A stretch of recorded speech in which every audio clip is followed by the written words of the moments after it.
জর্দা নদী থেকে অবৈধভাবে বালি উত্তোলনের অভিযোগে চাঞ্চল্য ছড়িয়েছে ময়নাগুড়ি ব্লকের বিভিন্ন এলাকায়।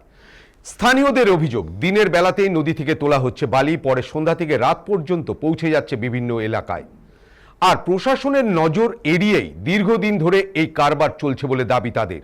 জলপেশ ডাকালির বাড়ি বেড, ভাত বেচার বাড়ি, সোনার বাংলা বেড সহ নদীর এলাকায় নিয়মিত বালি তোলার অভিযোগ উঠছে। এদিকে বৈধ অনুমতি বা প্রয়োজনীয় কাগজপত্র রয়েছে কিনা তা নিয়ে প্রশ্ন তুলছেন বাসিন্দারা।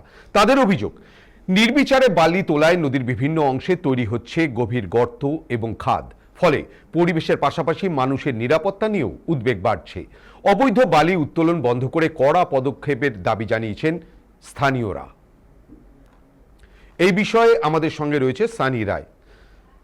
সানি, একটা বিষয় আমাকে একটু বুঝিয়ে বলো যে বিভিন্ন সময়ে যে দেখা যাচ্ছে যে জলপাইগুড়ি শুধু নয়, শিলিগুড়ি বিভিন্ন অঞ্চল থেকে নদীর থেকে বারবার বালি তৈরি অবৈধভাবে চলছে।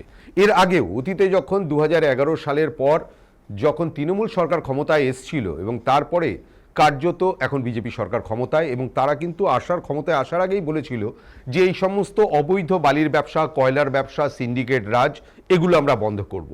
কিন্তু তারপরেও আমরা যে চিত্রটা দেখতে পাচ্ছি সেটা যে তৃণমূল জামানাতেও যে চিত্র ছিল সেই চিত্র কিন্তু এখনো বহাল রয়েছে।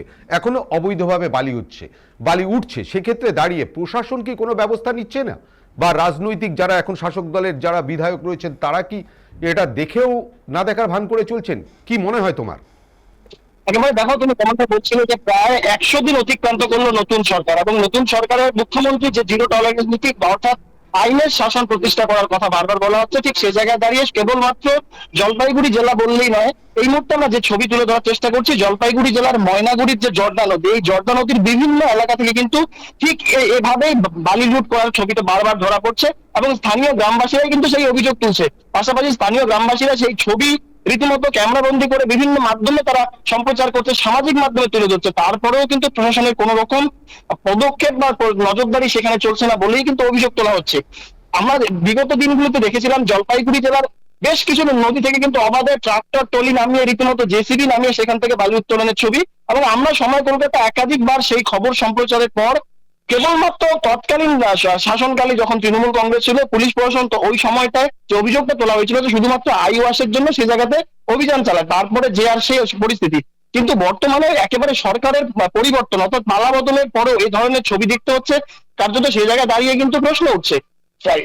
বর্তমানে দাঁড়িয়ে জলপাইগুড়ির বিভিন্ন নদী থেকে এভাবে নিত্যদিন বালি তোলা হচ্ছে। ময়নাগুড়ির এই ঘটনায় রীতিমতো আতঙ্কিত এলাকাবাসীরা, কারণ এর আগে এই নদী থেকেই কিন্তু 3 জনের তলিয়ে গিয়ে প্রাণহানির মতো ঘটনা ঘটেছে, এবং একেবারে প্রত্যন্ত গ্রামাঞ্চলের ভিতর দিয়ে বয়ে চলা এই জর্দা নদী, যেই জর্দা নদীর উপরে কিন্তু প্রচুর মানুষের অর্থাৎ এই গ্রামীণ মানুষগুলো নির্ভরশীল, কারণ সেখানে তারা তাদের কৃষি জমির জল নিয়ে যাওয়া থেকে শুরু করে নিত্যদিনের বাড়িরও বেশ কিছু কাজ কিন্তু এই নদীর জলে গিয়ে তারা করে। পাশাপাশি গ্রামীণ অঞ্চলে স্বাভাবিকভাবে যে ছবিটা ধরা পড়ে যে গ্রামের মানুষজন বা কচিকাচারা কিন্তু নদীতেই বেশিরভাগ, অর্থাৎ এই তীব্র দাবদাহ থেকে স্বস্তি নিতে কিন্তু সেই নদীতেই স্নান করতে তারা নেমে পড়ে। কিন্তু সে জায়গায় দাঁড়িয়ে এভাবে দিনের বেলাতে রীতিমতো বেলচা, ট্রাক্টর, টলি সেসব ব্যবহার করে বালি প্রথমে উত্তোলন করা হচ্ছে, উত্তোলন করে কোন নদীর পাশেই কিন্তু সেসবকে একেবারে রীতিমতো একটা বেডের পরিমাপে সেটাকে তুলে নেওয়া হচ্ছে। তারপরে সেখান থেকে রাতের অন্ধকারকে কাজে লাগিয়ে গ্রামীণ মেঠোপথ হয়ে বিভিন্ন ট্রাক্টর টলিতে করে বিভিন্ন গন্তব্যে সেই সমস্ত কিছু নিয়ে যাওয়া হচ্ছে। এই গোটা বিষয় নিয়ে আজ আমরা যখন ভূমি ও ভূমি রাজস্ব আধিকারিকের সঙ্গে কথা বলি, তিনি যেমনটা জানান যে তার কাছে এই ধরনের কোন রকম খবর নেই, কোনো অভিযোগ তার কাছে পৌঁছায়নি। পাশাপাশি তোমাকে জানাবো, রাজ্যে পালা বদলের পরপরই কিন্তু যে সমস্ত এই যে জলপাইগুড়ি জেলার যে সমস্ত থানাগুলি রয়েছে, বিশেষ করে ময়নাগুড়ি থানা, গত সপ্তাহে কিন্তু এই থানার যে দায়িত্বে অর্থাৎ যিনি আইসি ছিলেন তিনি কিন্তু সেখান থেকে তিনি ট্রান্সফার হন, তার বদলি হয় না, পরবর্তীতে নতুন আধিকারিক সেখানে আসে। স্বাভাবিকভাবেই পুলিশের তরফ থেকে এখনো পর্যন্ত কোন রকম লিখিত কোনো কিছু অভিযোগ পাওয়া হয়নি, এমনটা তারা দাবি করছেন। পাশাপাশি তারা যে বিষয়টা বলছেন যে গ্রামবাসীদের মধ্যে যে যারা এই ধরনের ঘটনার সঙ্গে জড়িত রয়েছে তাদেরকে কিন্তু একেবারে চিহ্নিত করে আইনের ব্যবস্থা নেওয়া হবে, কারণ নতুন সরকার এই ধরনের কোনো কিছুই টলারেট করবে না, এরকম বলা হচ্ছে। কিন্তু সে জায়গায় দাঁড়িয়ে তৃণমূল আমলে যখন আমরা দেখেছিলাম যে তৃণমূল কংগ্রেসের নেতা মন্ত্রীদের মদতেই কিন্তু এ ধরনের বালি লুট চলতো, ঠিক এই নতুন সরকারের জামানাতেও যে অভিযোগটা উঠে আসে যে এই সমস্ত যে কারবার চলছে বালি উত্তোলনে বেআইনি ভাবে, সেখানে কিন্তু পুরোপুরি স্থানীয় নেতৃত্বরাই মদত দিচ্ছে এবং তাদের মদতেই এই ধরনের কর্মকাণ্ড হয়ে আসছে। সানি, তোমার কাছে আমার আর একটা প্রশ্ন আছে। আমি যদি খুব ভুল করে না থাকি তাহলে এই অঞ্চলেই বা এর আশেপাশেই হয়েছিল যে যে বালির ট্রাক যে যাচ্ছিল সেই ট্রাকের তলায় একসময় একজন শিশু চাপা পড়ে মারা যায় এবং তারপরে বিক্ষোভ হয় প্রায় আজ থেকে 2 বছর আগে, এবং সেখানে গ্রামবাসীরা বিক্ষোভ করে। এবং অতীতে দেখা গিয়েছে যে এই বালি যে অবৈধ ব্যবসা চলছে এবং সেই ব্যবসার সময় যে সকল সাংবাদিকরা এলাকায় যেত এবং সেই সাংবাদিকরা কার্যত আক্রান্ত হতো অথবা হুমকির মুখে পড়তো, কারণ এই বালি ব্যবসার সঙ্গে সাধারণ মানুষের একটা যোগ ছিল। কিন্তু এখন যে তুমি কথাটা বললে, এখন সাম্প্রতিক চিত্রটা কিছুটা বদলেছে, কারণ এলাকার মানুষই তারা কিন্তু ছবি তুলছে, তারাই ছবি তুলে সামাজিক প্রচার মাধ্যমে মানে পোস্ট করছেন। তার কারণ হলো তারা প্রশাসনের থেকে কোনো রকম সহযোগিতা পাচ্ছেন না। তোমার কাছে আমার এই প্রশ্নটাই, যে প্রশাসনের কাছে সহযোগিতা পাচ্ছেন না বলে মানুষ স্বতঃপ্রণোদিতভাবে তারা আজকে সামাজিক প্রচার মাধ্যমে এইসব ছবি পোস্ট করছে। এখানে বলা হয়েছিল যে শাসকের আইন নয়, আইনের শাসন চলবে, এবং সেই আইনের শাসন কি এখানে আদৌ চলছে? কারণ অতীতে তৃণমূলের সময় দেখা গেছিল একাধিক নেতৃত্ব এইসব অবৈধ বালির সঙ্গে যুক্ত। এখন বর্তমানে মানে কোন কোন নেতৃত্ব বা শাসক দলে কোনো নেতা এই সব বালির সঙ্গে যুক্ত আছে কিনা?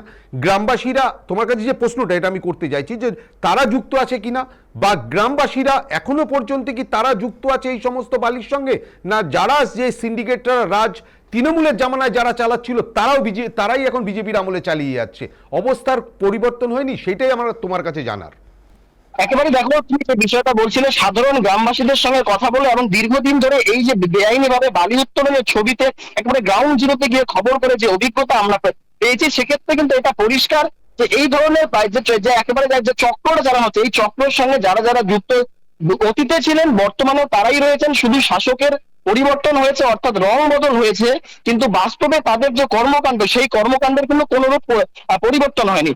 এবং অতীতীয় পুলিশ যেভাবে তৃণমূল কংগ্রেস আশ্রিত এই ধরনের কর্মকাণ্ডের সঙ্গে যুক্ত ব্যক্তিদের একবার মদত দিত, ঠিক একইভাবে কিন্তু বর্তমান শাসকের সময়ও কিন্তু একই ছবিটাই ধরা পড়ছে। কারণ গ্রামবাসীরা অভিযোগ করছে যে ঢিল ছোড়া দূরত্বেই পুলিশ প্রশাসনের আউটপোস্ট রয়েছে, সেখানে সিভিক পুলিশের তরফে সেখানে নজরদারি চালানো হয়, তারপরেও এভাবে তারা কিভাবে দিনের আলোকে এই ধরনের করে। শুধু এই জর্দা নদীর ছবিটাই নয়, পাশাপাশি যদি বলা যায় যে জলপাইগুড়ি জেলার বানারহাট, নাগরাকাটা, গিলান্ডি থেকে শুরু করে একাধিক নদীতে কিন্তু একই ঘটনা ঘটছে। এবং সব থেকে বড় বিষয়, এই গ্রামের মেঠো পথ ধরে এই বালি যখন ট্রাক্টর ট্রলিতে করে নিয়ে আসা হচ্ছে, তা কিন্তু রীতিমতো শহরের রাস্তা দিয়ে, অর্থাৎ প্রশাসনের যে নাকা চেকিং পয়েন্ট, সেই নাকা চেকিং এর নাগের ডগা দিয়েই কিন্তু সে নিয়ে দেওয়া হচ্ছে। অর্থাৎ এক্ষেত্রে যে অভিযোগটা বারবার করা হয় যে প্রশাসন কোথাও গিয়ে এই সমস্ত মাফিয়াদেরকে মদত দিচ্ছে, বিনিময়ে তাদের থেকে মুনাফা নিচ্ছে। অর্থাৎ যদি সারাদিনে যদি ধরা যায় যে কোনো একটি নদী থেকে, এই মুহূর্তে জর্দা নদীর ছবিটাই যেমনটা ধরা পড়ছে, যে রয়্যালিটি দিয়ে যখন সেই বালি বিভিন্ন গন্তব্যে পৌঁছানো হয়, সেক্ষেত্রে কিন্তু মুনাফাটা কিছুটা কম, যেমনটা তারা বলছেন। এবং এই সমস্ত কর্মকাণ্ডের সঙ্গে যুক্ত বিভিন্ন ট্রাক্টর চালককেও এর আগে আমরা বহুবার প্রশ্ন করেছিলাম, তাহলে তারা যেমন তারা পরিষ্কার একেবারে ক্যামেরাতেই স্বীকার করে নেয় যে তারা যেই পথ হয়ে যায় সেখানে তাদের কিছু কোড, অর্থাৎ সিম্বলাইজ কিছু ভাষা ব্যবহার করা হয়। যেমন বিভিন্ন, আমরা এর আগে দেখেছিলাম পথশ্রী স্টিকার লাগিয়ে সেখান দিয়ে বালি পাচার করা, কিংবা যে সমস্ত থানাগুলি রয়েছে ওই থানাগুলির যে আক্ষরিক যে অর্থ, অর্থাৎ যদি ময়নাগুড়ি হয় সেক্ষেত্রে এম, যদি ধূপগুড়ি হয় সেক্ষেত্রে ডি, এভাবে কিছু আক্ষরিক লেটার কিন্তু সেখানে ব্যবহার করা হয় গাড়ির সামনে। এবং এই লেটার দেখা মাত্রই পুলিশ প্রশাসনের যে সমস্ত নাকা চেকিং পয়েন্ট গুলি রয়েছে, সেই চেকিং পয়েন্ট গুলিতে কিন্তু অনায়াসে এই গাড়িদের ছাড় দেওয়া হয়। কারণ নাকা চেকিং যেভাবে পুলিশের তরফ থেকে দেওয়া হয়েছে, সে জায়গায় একটি পিঁপড়াও কিন্তু এই রাস্তা দিয়ে বেরোনোর কথা নয়। সে জায়গায় এত বড় বড় ওভারলোডেড বালি বোঝাই, যেটা পুরোপুরি বেআইনি এবং অবৈজ্ঞানিক পদ্ধতিতে নদী থেকে তোলা হচ্ছে, তা কিন্তু অনায়াসে বিভিন্ন গন্তব্যে পৌঁছাচ্ছে। অর্থাৎ এই সমস্ত মাফিয়াদের সঙ্গে যারা, সানি, এটা কি বলা যেতে পারে পরিষ্কারভাবে যে আগে যারা ব্যবসা করছিল তারাই ব্যবসা করছে, তাদের অবস্থার বা তাদের মুখের পরিবর্তন হয়নি? প্রশাসন আগে টাকা খেত এদের কাছ দিয়ে, প্রশাসন এখনো টাকা খাচ্ছে। শুধুমাত্র আগে যারা শাসক দলে ছিল তারা এখন বিরোধী হয়ে গেছে, তারা এখন ভাগ পাচ্ছে না। এখন নতুন শাসক দলের যে নেতা, সেই সব নেতাদের জায়গায় তারা এসে টাকা কামাচ্ছে। এটা কি পরিষ্কারভাবে বলা যেতে পারে?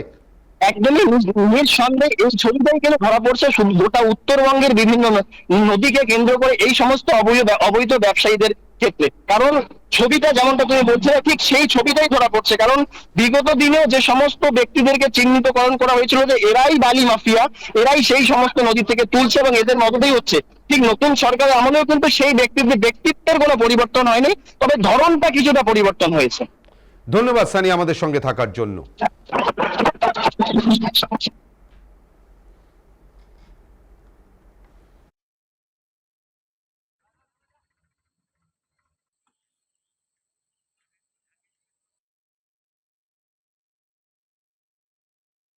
এরা 2-3 কিলোমিটার দূরে থেকে এসে প্রতিদিন বালি নিয়ে যাচ্ছে। হাত সাইড থেকে নিয়ে যাচ্ছে, মানে খাল করে নিয়ে যাচ্ছে, একটা বাচ্চা মারা যাইতে পারে, কারণ কোথায় কোন জল থাকে তা তো জানি না আমরা। ওই দিক থেকে এসে আমাদের সাইড থেকে নিয়ে যাচ্ছে, ওরা যদি ওই সাইড থেকে নিত তাতেও হতো, কিন্তু এই সাইডে আসে, আইসে এই দিক দিয়ে উঠে দিয়ে ভরে দিয়ে ভাসায় দেয়। কয়েকবারই জানাইছি, প্রতিদিনই আজকেও না কয়েকবার জানাইলাম, কিন্তু আসে না, ফোন রিসিভ করে না।